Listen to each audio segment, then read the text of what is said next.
This week we're talking about comics freelancing. While a creative career can be rewarding, there are plenty of downsides too. First, there are the day-to-day problems. I talked to Howard Simpson, a freelancer in Los Angeles, about time management, letting friends and family know you're not always free, dealing with lack of health insurance, and more. Then, Elbein talks about his recent article in the Daily Beast about how the recent allegations against top freelancers abusing their power to seduce young women, or certain publishers' staff members outright abusing freelancers and others, are of a piece with the well-documented problems of freelancers like Alan Moore or Siegel and Schuster, who were vastly undercompensated for making wildly successful comics like Watchmen and Superman. First, help us reach our goal to unlock a new podcast about the manga Fullmetal Alchemist, The Law of Equivalent Exchange. It's a chapter-by-chapter reading of the manga, with commentary on the translation, including the sound effects, and on how creator Hiromu Arakawa masterfully put together the story of Edward and Alphonse Elric. Patrick and I have already started recording the show, and we can't wait for you to hear it. If you're a fan of Fullmetal Alchemist, one of the best manga of the 21st century, pledge now at patreon.com/deconcomics to hear The Law of Equivalent Exchange. This is Tim, and this is Deconstructing Comics.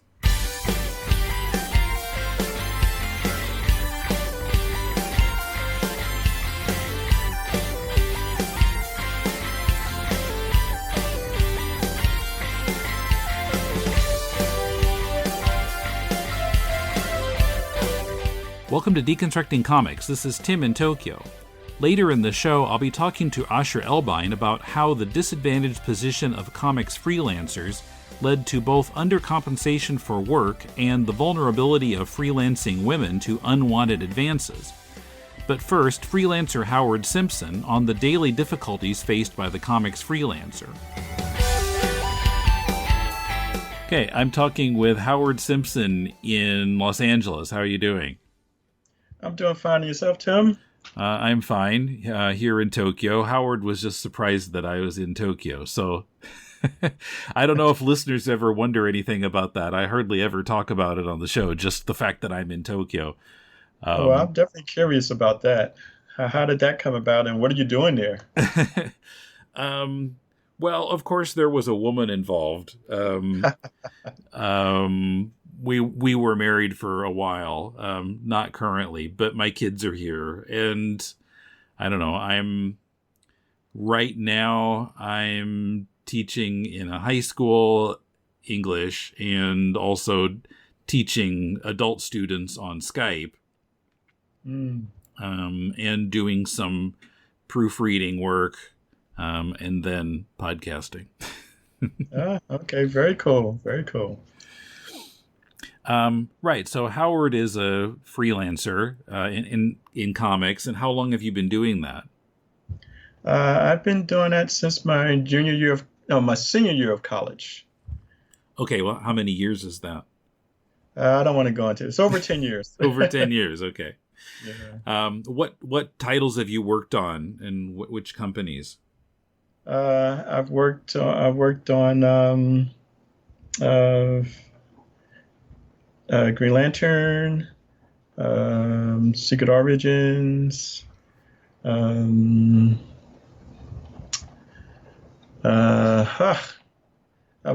usually don't think about these things because they're in the past.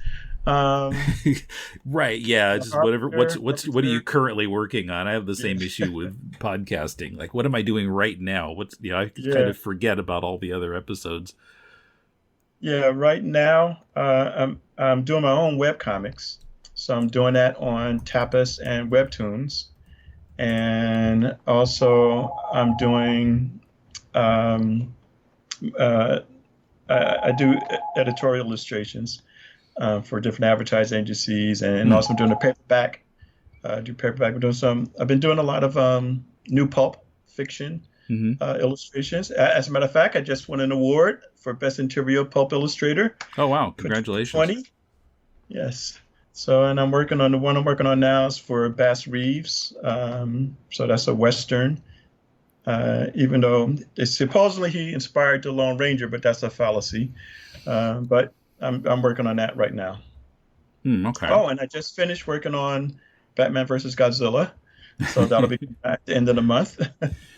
Right. Well, when this will be coming out next week, and on the following day after this comes out, on To the Bat Polls, Paul and I are going to be talking about the second issue of Batman Meets Godzilla, Okay. which you're contributing to. How did you get involved with that project? I was part of the Facebook group, well, a Facebook group that's dedicated to Batman 66 TV show, and I heard about it. I read about it, and I just contacted Eric and said, "Hey, can I be involved?" I see. Okay, cool. Um, so now, have you done any comics writing, or are you exclusively an artist? No, I've done writing. Co-wrote a few issues, Harbinger, um, and I write my own stories for my webtoons, for my webcomics. Okay, what's your webcomic about?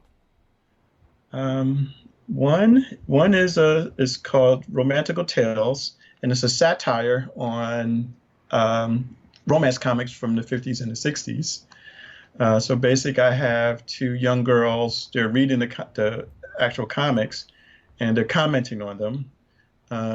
It's hard to describe. I guess the best way to describe it is it's kind of like a print version of Mystery Science Theater 3000. Okay. And also have another strip called Zone 26, which is very surreal. There are no words. It's all visual. And so there's a lot of uh, visual puns, visual humor that's in it.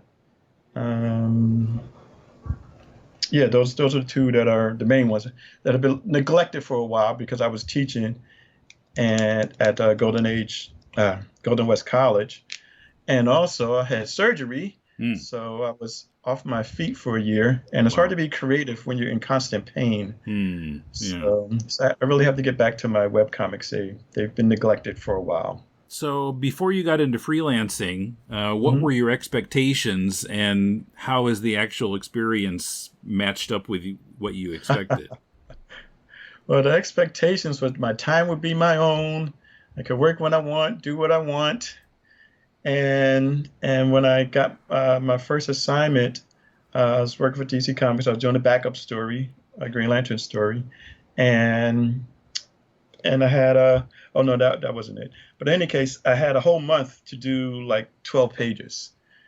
So I said, wow, I could finally watch cable, which I've been paying for all this time, and I can only watch a couple of hours at night because I did have a 9 to 5 before that. And so now there's a TV guide. I could have just looked and picked what I wanted, but I made a calendar. I drew a calendar, ruled it myself, and then put the shows that I wanted to watch and what time they were on. I was doing that for a week. Then I looked at the script, did some thumbnails. I got time, plenty of time. And then the next week I did the same thing, made another calendar, what I wanted to watch on cable. And then I looked at the script, and I finally, started laying out some pages. Said, okay, that's enough for this week. I got plenty of time. Third week comes by, and I realized, okay, I got to start, putting some pages down. But I was still going at a leisurely pace. And the final week is the deadline when everything's due, and I really haven't done 12 pages yet. So now, working around the clock, staying up late, to get these pages done, and finally got it done just in time for the deadline. And then I collapsed for 2 days because I was so tired. And then I got my next assignment, another 12 pages. And amnesia set in, and I did the same thing again. Oh, no. So after the second time, I said, okay, I have to treat this like a 9 to 5. I can't just be very casual and relaxed with this. So I determined that by 9 o'clock, whatever I had to do, exercise, eat, meditate, get all that done. At 9 o'clock, I'm at my drawing board and working. Gave myself a lunch at 12, sometimes a half hour, sometimes an hour. And I figure I could be flexible with that. And then get back to the drawing board and have a page done, at least a page done by 5 o'clock. Then, after dinner, if I want to work some more, then that's just extra. But, usually I try not to. But yeah, that's the way the fantasy worked out when I hit reality. Right. And that kind of thing, yeah, it's hard to blame anybody else. It's just, the time management. And I know I've heard of other freelancers who have the same issue when they've got a whole month or whatever to finish their project, like, I'll do it later. And then it sneaks up on them. Yeah, so that's good. Yeah, just think of it as a 9 to 5 and get stuff done. That's only because otherwise, I'm gonna burn out too quickly. I would hate this, and I love what I do. So, because this is a career for me. It's not just a job. Job is something people decide to do, to make the money to pay the bills, and they could like it or not. But, I love what I do. So, making money is a bonus. So, I definitely don't want to put myself in a situation where I can't do that. Right. Did you go to any kind of like comics art school or anything? Well, I taught at the Joe Kuber School. Okay. But I didn't, and I did try to attend that school when it came time for me to go to college, but they didn't offer any scholarships at that time, so I couldn't attend. So I went to Temple University Tyler School of Art in Philadelphia. I see. Was that a useful experience for doing comics? No, not at all. What it was useful for is opening me up to what else was available in the art field. Because I had decided that I wanted to do comics when I was in kindergarten. Because I found some comics in the basement of this house that we were living in, and it was just it just fascinated me. I couldn't read at the time, but I learned how to read from comics. And my reading level has always been 2 levels above, while I was in school, because I had a lot more vocabulary than the normal kid. Yeah. Yeah, well, I think I was similar. I was reading, Peanuts when I was, 5, 6, 7, maybe, pretty young. So for you, what are the best and worst things about freelancing in comics? The best thing is that, I don't have to commute. I hate commuting, and I don't think I'm built for 9 to 5. I like being, and even though I'm saying my own schedule, that's with the caveat that I'm still working 9 to 5. But I have the flexibility if something comes up that I could just take a day off and take care of some business, run some errands, or help somebody out, if they need a ride. And that leads to one of the disadvantages. People think because I work at home, hey, I was at home. He's not doing anything. Let's see if he could give us a ride or help me move or do this and that. And I'm not, just sitting here with my hand down my pants eating popcorn. I'm working. So finally I had to impress upon my family and friends, hey, I am working. Just because I don't go into the office doesn't mean I'm not working. Yeah, and you have deadlines. At your beck and call. Right. It can sort of look to people like you're super flexible and can help them anytime they need you to help. Right. I don't mind helping people, but sometimes, deadlines are there and I can't spend that kind of time. And I gotta get it done. The closer it gets to the deadline, the less flexible I am. Because I don't want to blow my deadlines. And I think I've only blown a couple. I have a pretty good reputation for meeting deadlines, so that's good. So I'm very proud of that. So people can depend on me. And as a matter of fact, while I was working at Valiant, I helped other people, who were missing their deadlines. Because one thing I'm able to work pretty fast. I do a page a day, but I can do 3 pages a day. And while I was at Valiant, I was doing 3 or 5 pages a day. 5 is stretching the quality a bit. 3 I can do comfortably, and the quality's still there. So I was working on, quite a few books, including my own at the time, to help other people out on the deadline. So it was pretty good, and I enjoyed it. So in general, what do you think is the biggest issue that freelancers face? Well, the biggest issue is that we don't get any kind of insurance or health care. So when things do happen, there's nothing to fall back on. I mean, there's no sick leave, there's no sick pay, um, and so that impacts us financially. And I think it creates stress, because I was working on a job, and I helped somebody move, and I got a cut on my hand Hmm. while I helped them move. I didn't realize it was one of those surgical cuts that you don't feel, and because I didn't feel it, didn't even know it was there, it got infected, Oh, wow. and so it was on my drawing hand, so I couldn't draw. So I was Hmm. out. I couldn't work for like 2 months, and that means there's 2 months of no money coming in, Yeah. because I couldn't do anything. So so there's definitely disadvantage, because you have to get. And at one point, I did get freelance insurance on my own, but it was so expensive, Hmm. and I said, okay, I'm getting this insurance just on the off chance I get sick, but I'm normally very healthy, and I just couldn't continue it, because it was just too expensive, and because since there's no employer paying for it, I'm paying for all myself. Hmm. And I mean, even employers don't pay for all themselves now. Now they make the employees pay for the insurance. Hmm. So, so yeah, so just as a freelancer paying for all on my own, it takes a deep hit into the pockets. Have you ever had an injury that was related to drawing, like carpal tunnel or something like that?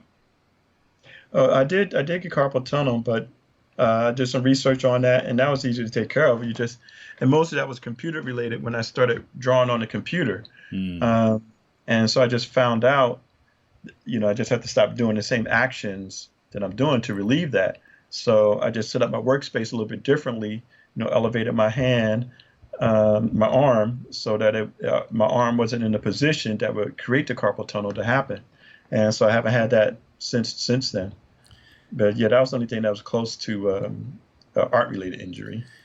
Yeah, I guess there are a lot of kind of ergonomic things that Mhm. if you position yourself right, you don't have to worry about Right, so much. right. But did you find any, like, can you mention a good resource for getting that kind of information?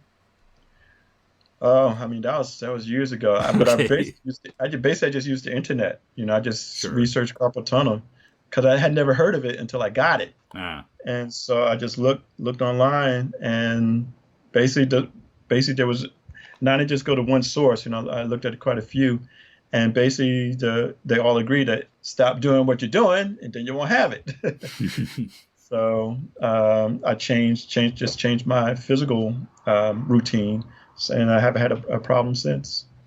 I know some people, they take medication or do other things. They must be getting the wrong information, So, hmm. or they just depend on the doctor to tell them what to eat, and the doctor is not invested in you being cured. They're invested in you taking prescription medication for the pain and whatever, So, because I hear a lot of people, taking pills for that, and I say that doesn't Hmm. solve the problem.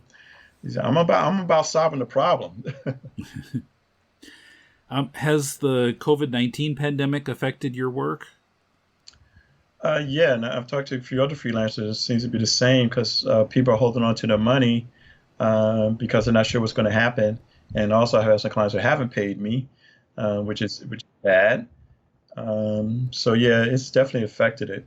But as far as lifestyle, I'm used to working at home, so that's the same. Hmm. And really, the only time I know that the pandemic exists is when have to put a mask on to go outside, and I go to the supermarket and I can't find, things that I want, turkey bacon.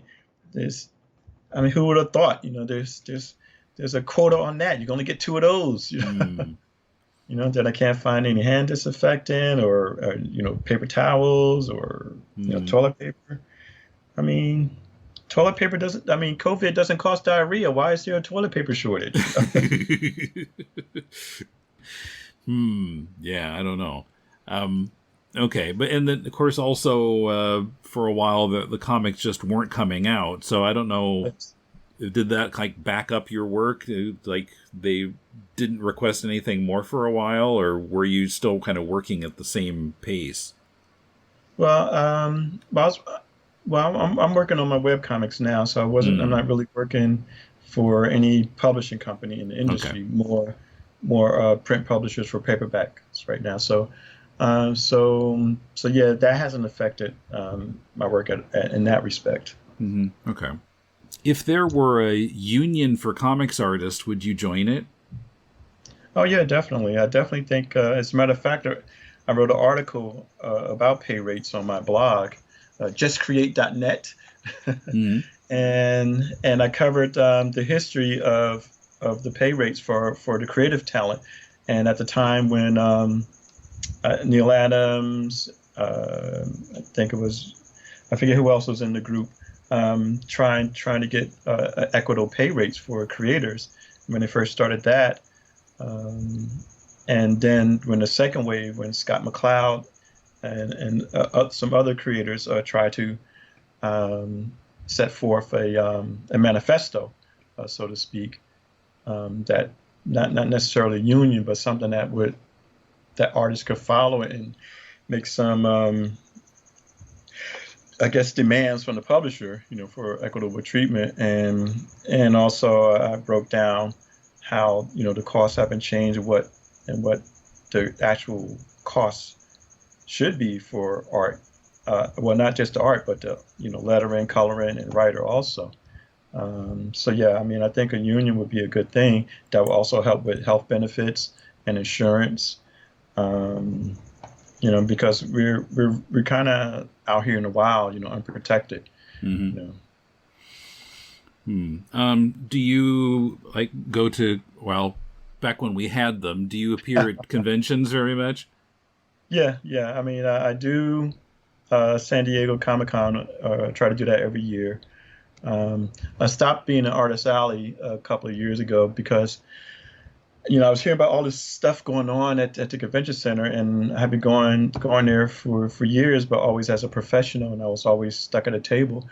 And so finally, just wanted to experience, this huge Mm. phenomenon that's going on around me and all this stuff I was missing. I get back home, see the news and all this stuff that happened while I was right there, you know. Right, yeah, you just had to manage your table so you couldn't do anything else. Right, right. Because I was part of the draw, even though the artists have become a smaller part more and more every year. hmm It's almost like, we're not there. Yeah, so did you participate in the online version this year? No, no. Okay, yeah, I didn't really pay attention to it either, but in fact, I didn't even know about it until just before it was starting. Oh, they're actually doing it? Okay. They didn't give a lot of notice. I think they planned it about 2 months ahead of time, hmm but I don't think they really did a good job advertising it. I think Hmm. the main press was about 2 weeks hmm before it actually started. So currently, you said you're mostly working on your webcomic and for like some non-comics art. Yeah, paperback illustrations, and I do various work for corporations, for corporate clients. Um, I mean, it's a variety of stuff. It could be a slide presentation. I'll do illustrations for that. I'll do specialty comics for well, whatever they need for HR. I've done for their sales presentations. Explaining health benefits for employees. So I've done specialty comics for corporations for that. hmm So that so I still doing comics, but and anything outside of comics pays much more than actual comic book Yeah, work from the that's what I companies. figured. So I mean, because I'm not making anything from a web comics, I just do it because I want to own my own creations, and I still want to do comics. And I'm not against doing comics for any of the companies, any of the current publishers, because I still love those characters. But I make more money outside of the comic book hmm industry than doing comics than I am doing comics within the industry. Right. Well, some, even fairly well-known comics artists kind of disappear from the scene. And people like, why aren't you doing anything? And they're like, I am doing something. I'm doing corporate clients. I'm making a lot more money. Right, right. Yeah, I work on video games. I've worked on animated movies. I've worked on live action movies, doing storyboards and all kinds of things. So that goes back to your initial questions. What because when I was in college, that's when I learned about all these other different fields. Because I started doing storyboards for advertising agencies while I was in my junior year of college. So I was making professional money, already, and that's pretty good. Other of my peers, they're working at supermarkets or waitress and I'm doing what I want to do. I'm doing what I intended to do, to start my professional career. So I was very thankful for college for opening up what else I could do with my art. So and I like the variety that yields. And a lot of stuff is very similar. Like I said, storyboards are very similar to doing comic book art.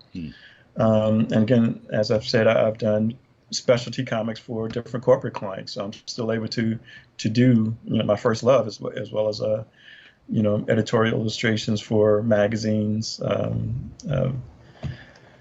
Can't remember the names. So different clients. Okay. So are you planning to keep doing freelance work then? I guess mostly not comics, but or do you think you'd change your career in the future? No, I'm always going to be a freelancer. That's where I see myself at, and as long as I can continue to draw, I hope to die at my drawing board.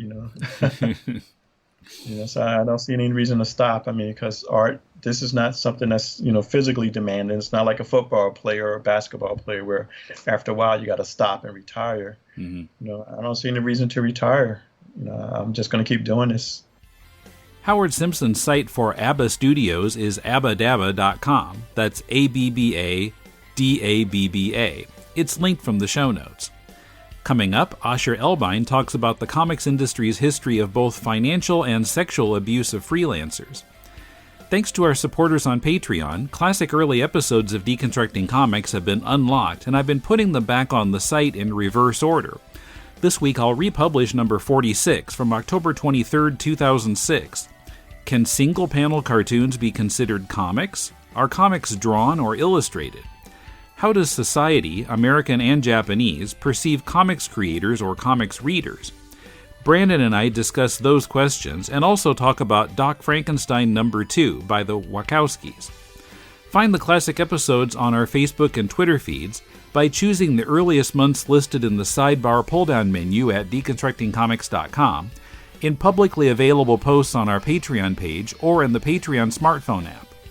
But this is the last classic episode that's been unlocked. We're just a few bucks short of our next goal that would unlock 15 more episodes. And $20 above that goal will unlock 15 more, and our Full Metal Alchemist podcast, The Law of Equivalent Exchange. Check out all our goals and help us reach them at patreon.com/deconcomics.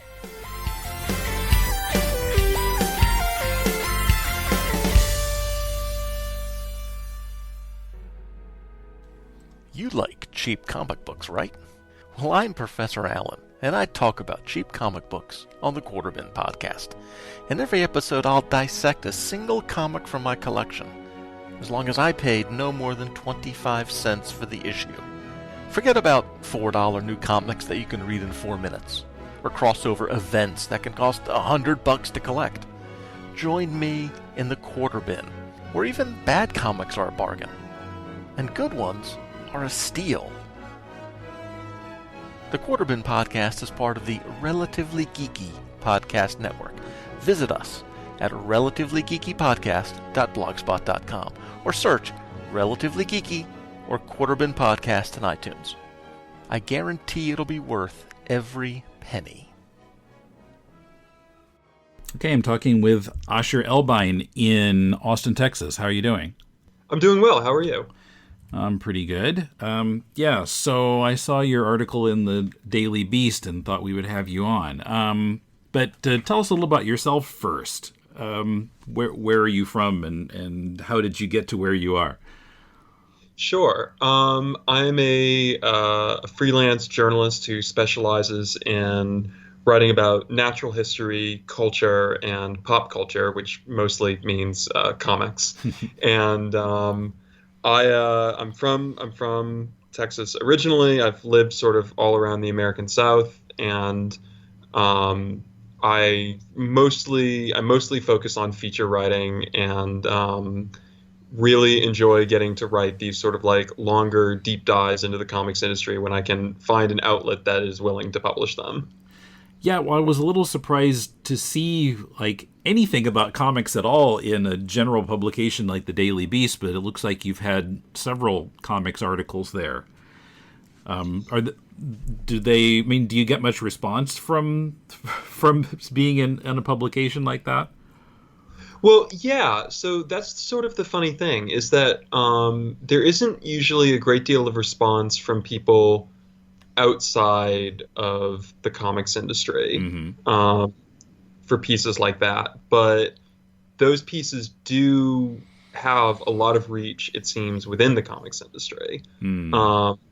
And I previously, I used to write about comics for The Atlantic. And then I ended up moving over to the Daily, sort of moving my freelancing over to the Daily Beast, partially because they offered a little bit more room for sort of like deep dives than the Atlantic had. And it really does seem that if you kind of want people in the comics industry to pay attention to reporting, it does kind of seem like it has to be, for whatever reason, in a mainstream outlet. Otherwise, it seems to just get ignored. Yeah, I guess I can see how that would be true. Maybe in the comics sites and whatever, they want to read about what's in the comics rather than what's going on behind the scenes, maybe. Okay, well, now, so you're a freelancer also, right? Your article talks about being a what the problems that comics freelancers face, but I wonder if is being a freelancer in like writing prose different in any way from in comics? I mean, it is. I mean, I was so the argument, the sort of central argument I made in the piece for anyone who hasn't had a chance to read it yet, is that a lot of the sort of allegations of sexual misconduct, be they harassment, be they grooming, be they in some cases really serious allegations of assault, that a lot of this, while it's usually sort of chalked up to a general culture of misogyny, which certainly does exist, a lot of it is also influenced by the fact that comics is incredibly economically precarious, and that as a largely freelance workforce, comics is built off of economic exploitation going back a really long way.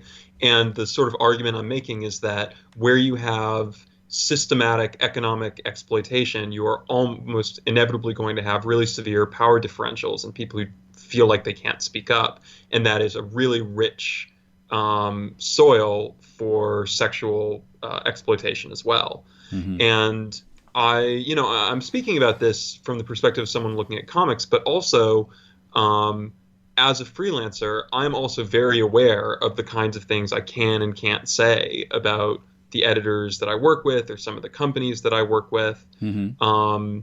I, for example, write at the New York Times, among other places. And the Times famously has a social media policy, which is essentially like a non-disparagement clause. Like the idea being that they look they do not look kindly upon people who are their freelancers publicly criticizing them. So that means that if I want to continue writing at the New York Times, which I do because it's good money and I need the money, I have to watch what I say. And that's whatever when if the complaint that I have is I don't really like what they're publishing in the op-ed page.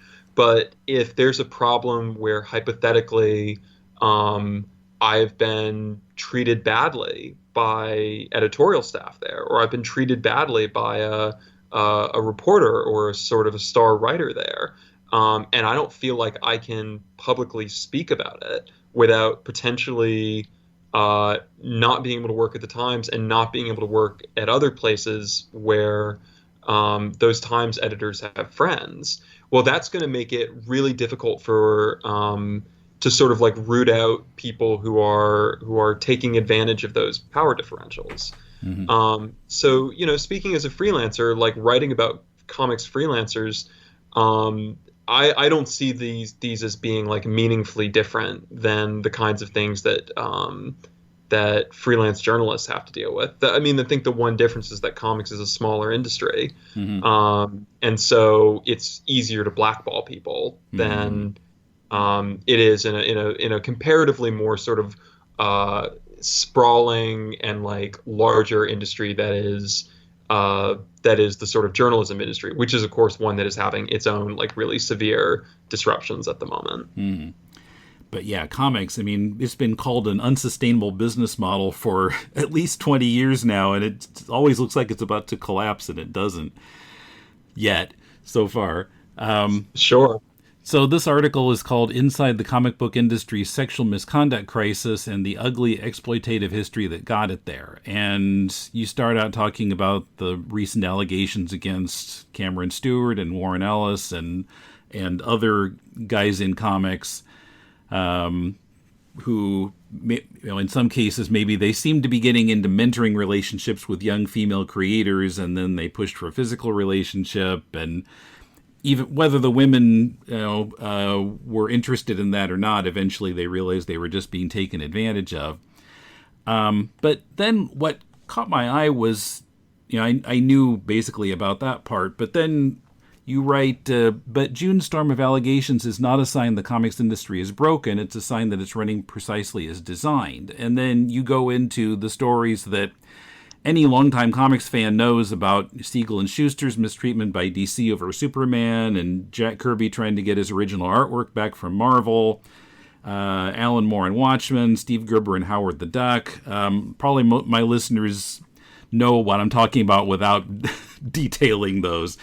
And at first I didn't quite get the connection between the two types of exploitation, but I thought you made a really convincing case. So explain that connection.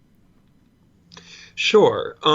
So the sort of essence of the connection that I was making is it really all comes down to the fact that when we're talking about this sort of thing, we're talking about an industry that is set up to essentially maintain as disposable and powerless a workforce as possible and mine the sort of intellectual property that they create for as much profit as possible while giving as little of it back as they can possibly manage.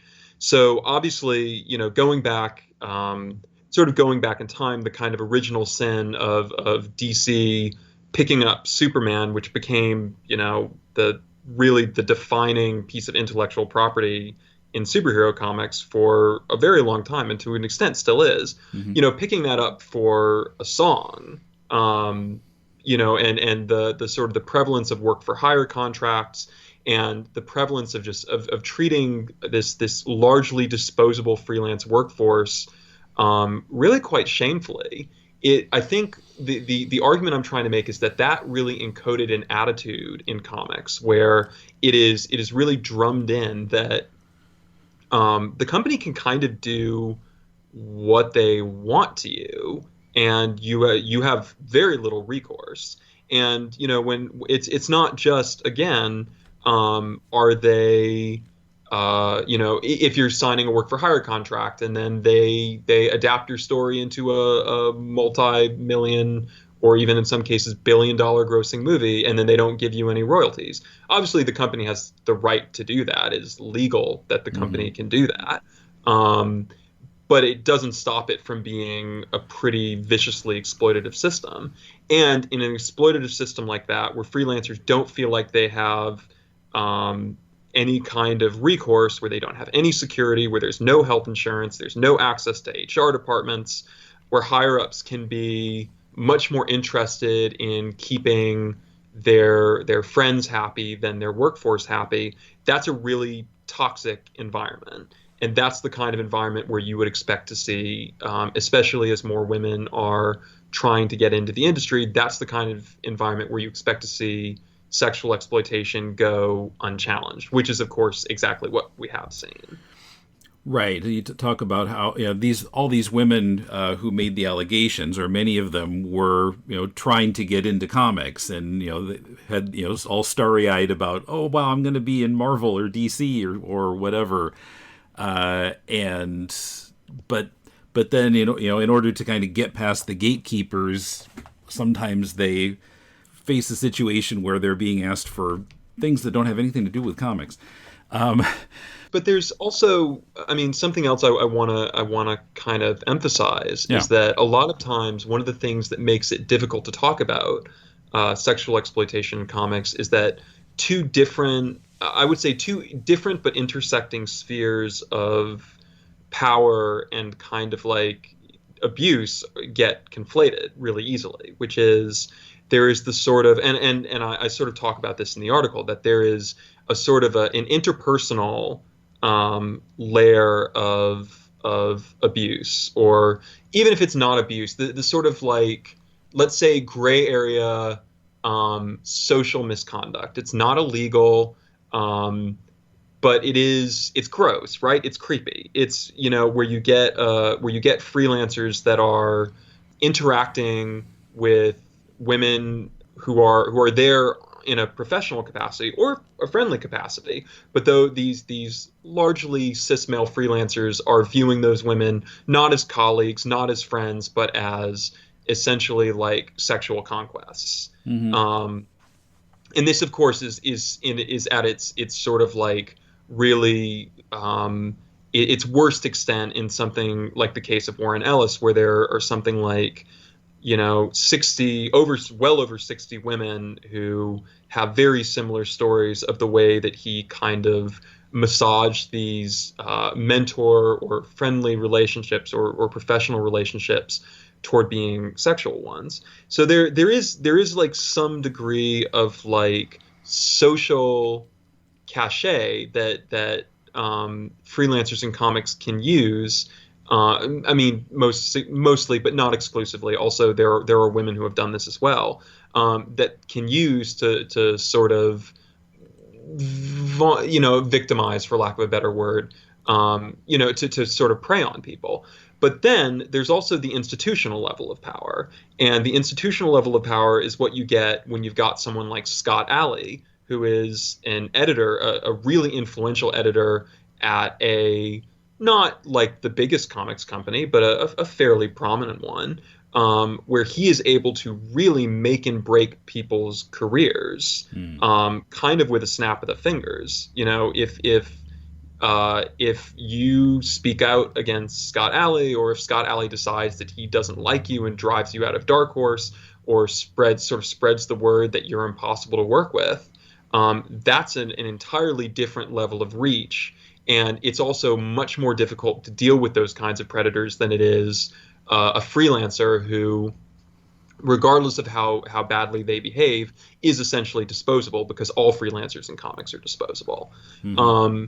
And so it's sometimes when people are talking about the problem of sexual harassment and grooming and misconduct in comics, they conflate these two tiers of power. And I think that that's part of the reason why, when we've had these conversations in the past, it's been very easy for it to get sidetracked into this, well, men just need to behave better at conventions. There are a lot of men that do need to behave better at conventions, but there are structural issues at play here as well. And it seems like this is going to continue to be a problem as long as the comics industry structurally maintains these kinds of power differentials. Mm-hmm. And I was surprised at kind of how far back this goes. You mentioned allegations against Julius Schwartz at DC, who groped quite a number of women, apparently. Yeah, quite a few women who are still around and still in the industry, mm-hmm. And many of whom waited to speak up about it until after he was dead. Julius Schwartz, of course, was also still was continually going to comics conventions as a sort of goodwill ambassador for DC Comics up until his death. So, there's this is not new, and Schwartz was, has been a huge part of the industry, or had been a huge part of the industry from the 60s until about 2004. So that is a significant chunk of time to have there just be someone at the company or connected to the company who was doing things that people just felt they couldn't talk publicly about. Mm-hmm. Well, when it's somebody who's so well respected like that, other people, especially other guys, just don't want to hear it, and they'll blame it's the same thing as with Bill Cosby. Nobody Yes. wanted to, he was so highly regarded, the Fat Albert thing, and, I grew up with Bill Cosby. And then to find out what he'd been doing all those years, I guess it goes back to the beginning of his career. That was, really hard to swallow. But, so Schwartz is the same thing. I think just, he was so well regarded by the fans and other the male comics creators that, whatever. And it's worth noting too that while the behavior was never acceptable, there has been a genuine, I think, cultural shift, especially in the last couple of decades, where there is, as dismissive as people can be about the experiences of female and those who sort of present as female, those folks' experiences today. The fact that we're even hearing some of these stories now is in some ways representative of a big cultural shift where there were, the people knew about the allegations about Schwartz. They just didn't report them because they didn't see them as being important, because many of the people who wrote about comics were men, and these sort of standards of what was considered by those men to be acceptable behavior were different. And one of the things that I think it's really worth emphasizing to the people who look at the sort of almost industrial scale grooming behavior by someone like Warren Ellis is they say, well, it's not illegal. Well, sure, it's not. I mean, most of it is not illegal, but we don't live our lives based on what is legal. Ideally, we live our lives based on what is right, and what is morally right.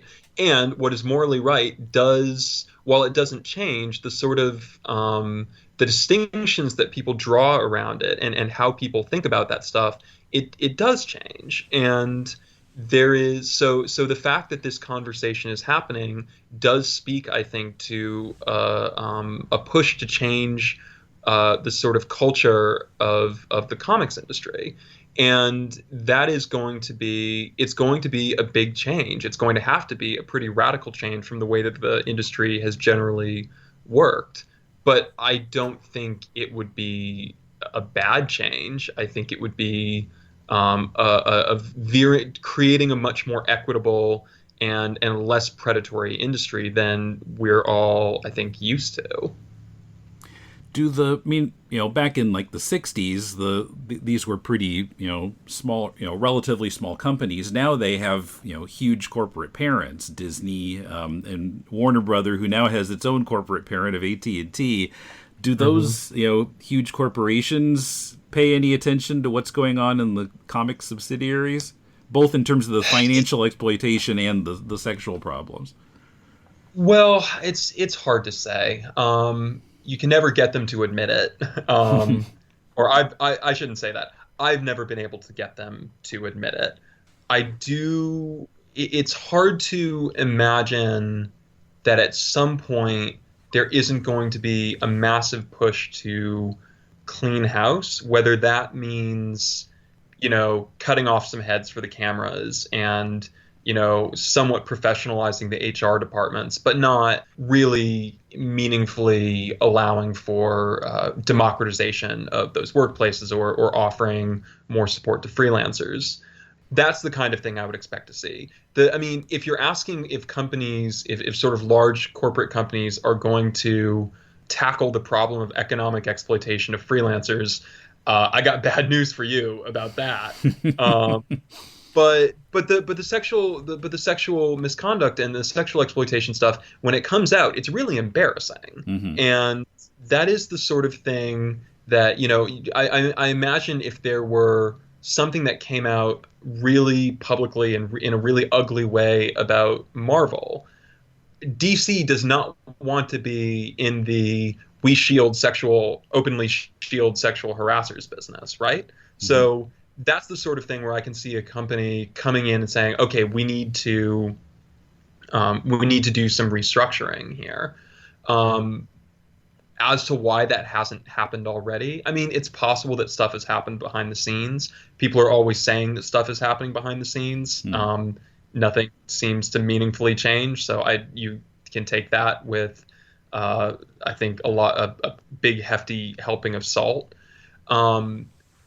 But I mean, there are many people who write about comics and who observe the industry who have pointed out that at some point, this just becomes a massive PR problem, and it's hard to imagine that a comics industry that is largely run as a good old boys club is going to stay that way when it risks kind of fucking up the bag for all the, for these larger corporate entities. What it's going to take for them to really step in, I don't know. But it feels like it would happen. But at the same time, it also feels like the comics industry as a whole, I mean, by which I mean the direct market comics industry, because obviously there are other sectors of the comics industry that are doing spectacularly well. But the direct markets comics industry has been at death's door for 20 years. And yet here we are. So there's no reason to think that things actually will change. They might change. They could change. But things have been about to change for decades, so I don't know.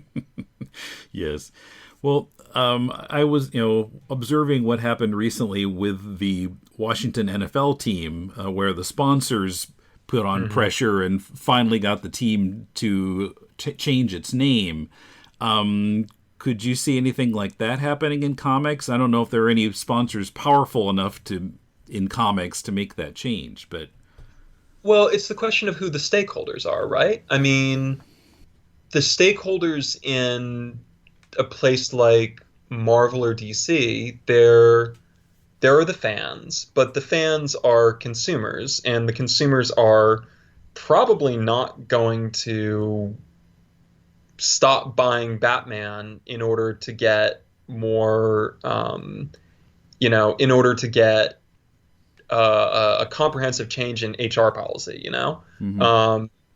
There are the retailers, but the retailers are running a business, and they're not going to stop ordering Batman in order to get, in hopes of getting staff who protected Eddie Berganza and, who potentially protected Scott Lobdell, if those allegations are true. They're not going to stop ordering Batman comics over that. Yeah, well, the retailers, even before the pandemic, were hanging on by a thread in some cases. Yeah, so the retailers don't really have any bargaining power here. And the creators could organize. There are legal boundaries to stop the formation of an all comics union, but there are all kinds of different ways to organize, and also creating unions has often been illegal, and that has not stopped people. To some degree, whether or not a union exists, it just comes down to whether or not you're able to form one, and then get it recognized, regardless of what the law says. So the creators do, I think, have power here, but creators are also, again, almost entirely freelancers, and as such are very precarious, which sort of brings us back to the initial problem. So the people who really have the whip hand in how these companies are run are their corporate parents. And if change is going to the easiest way theoretically for a change to happen is for somebody higher up at Warner Brothers or Disney to take notice of the problem and institute some changes. I don't think that would actually, I mean, I think some reforms could help. Reforms generally can help, but they're not going to solve the problem, because the problem is locked up in the fact that this is a primarily freelancer industry, where if you piss the right person off, they just don't need to hire you anymore. And, that is not something that's going to change unless, creators and artists start getting signed on as actual employees with actual potential benefits and actual protections. If that doesn't happen, then, I think it's good to make an example of the people who foster toxic environments. And ideally, there are people you can hire who might do a better job. But the structure is what the structure is. And I think at some point, you just have to look at the structure itself as being the problem. Right. Okay. Well, this has been really great, Asher. Thanks for coming on. Well, thank you so much for having me. Asher Elbein is on Twitter at Asher_Elbein. I'll link to his article in the show notes. Support this and all of our shows by joining us on Patreon. Go to patreon.com/deconcomics for more details. You can also help us out by reviewing us on Apple or any other podcast source. Do your shopping at deconstructingcomics.com/Amazon so that we get a percentage of the sale. Subscribe to us on your favorite podcast app. Increasing our number of subscribers helps a lot, and you'll get our episodes automatically every week. We also hope you'll share your favorite DCP episodes on your social media. We appreciate your support in bringing Deconstructing Comics, Critiquing Comics, and To the Bat Polls to a larger audience. Our theme is by J.B. Anderton. If you're looking for some constructive feedback on your comic, send it to us and Walele and I will critique it on our spin-off podcast, Critiquing Comics. Send it to mail@deconstructingcomics.com. We'll read at least 30 pages of it and critique it on the show. The next episode is coming up this Saturday, in which we look at more work from one of our favorites, David Dye. Then next week on Deconstructing Comics, we catch up with two past guests. Mike Barron is best known for writing the long-running Nexus series with art by Steve Rude. Mike has turned to Kickstarter recently to fund his projects, and he'll be here to talk about his latest, Florida Man. Then Jason McNamara stops in to talk about his latest, also funded through Kickstarter, the first issue of a new series called Nocturnal Commissions with art by Greg Hinkle. Jason and I will also discuss the question, when writing fiction in 2020, should we acknowledge the pandemic or ignore it? That's next week. Till then, this is Tim, and thanks for listening to Deconstructing Comics.